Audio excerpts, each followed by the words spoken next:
Ha ha ha! Well, this video is going to be covering the EV leasing bubble and signs of it finally bursting. I'll show you real world data, the decline of used EV values, and what the leasing companies are saying. And I will source everything as I go so you know it's facts, not fiction. Enjoy the video.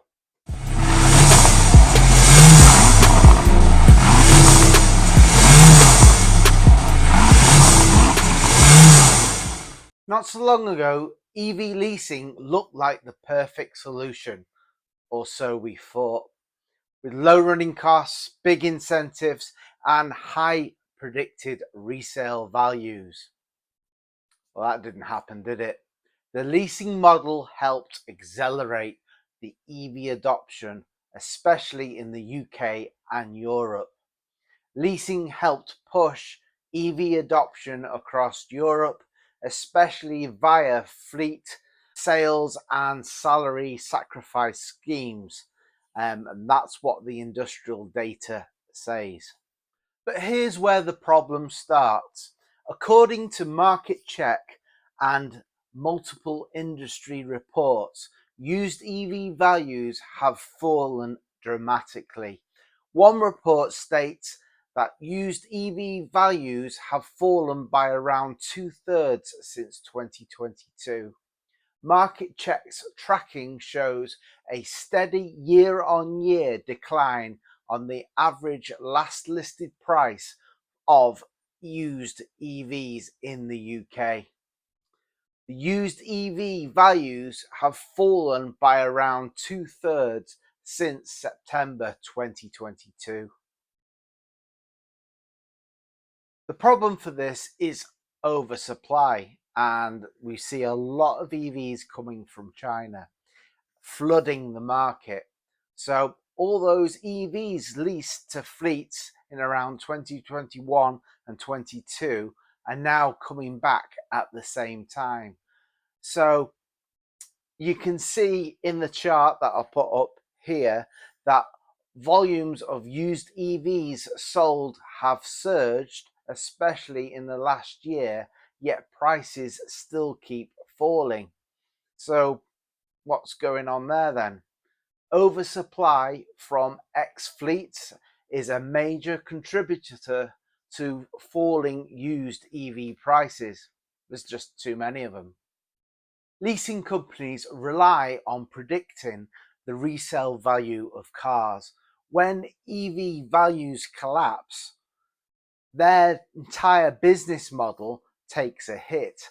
According to the data in late 2025, the leasing industry is facing the sharpest fall in profitability in decades. Pre-tax margins have dropped from 17% in 2023 to under 1% in 2025. So the source for this is, well, I'll read all them out at the end of the video. So leasing companies are now sometimes losing money on every EV that is returned to them because the resale values are dropping by thousands below their forecasted amount that the car should be worth. This isn't just a UK issue either, it's visible across Europe.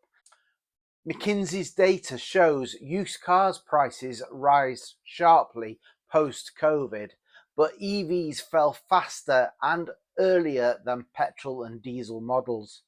This mismatch is what some analysts would call EV residual value shock. Used car prices peaked after COVID before stabilizing, but EV resale values have diverged downwards. The source of that is McKinsey Automotive. Leasing companies aren't giving up on EVs though, they're adapting.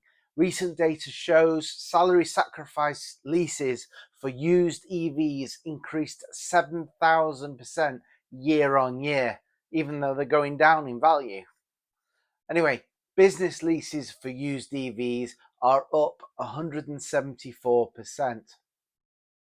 and the total used car leases rose by 166% year on year.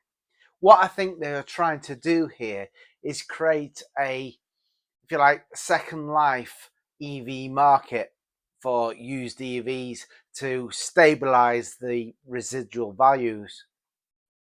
And why are they trying to do this?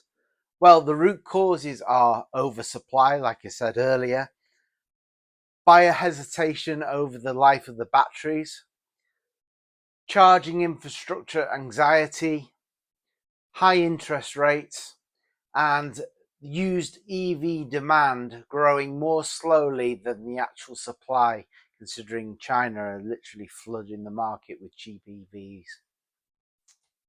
So the source for that is multiple industry analysis.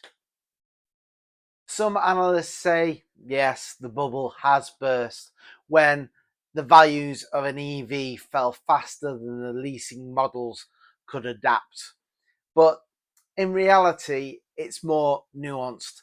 Leasing companies are switching to used EVs rather than abandoning EVs entirely, which kind of makes sense because they've already depreciated. And many used EVs now offer great value, which because they've depreciated. So I think now it's more likely the market resetting than collapsing. And this could be a painful phase for ownership, but also one that makes EVs more affordable for ordinary drivers. So, what do you think? Will the EV prices stabilize next year in 2026? Will leasing companies continue to offer EVs, or will they start pushing more petrol and diesel? And will buyers be trusting EV residual values again? Will you? Because I don't know. Yeah, I mean, you could have a second EV, a used EV, but then again, do you trust the batteries? So, and will governments introduce more incentives to save leasing markets? Anyway, thanks for watching, and as always, I'll try and reply back to any comments you have. And please do make comments. Please like the video and share the video. And I'll see you in the next video. Take care. Bye for now. Before you go, guys, I just want to let you know about my new channel, which is called Rusty's Car Clips, and it's just a shorts channel from anything from classic cars to supercars, and what I record when I'm out and about. So yeah, I hope you enjoy that channel, and I'll see you over there on that channel. I'll put the link in the description. Enjoy.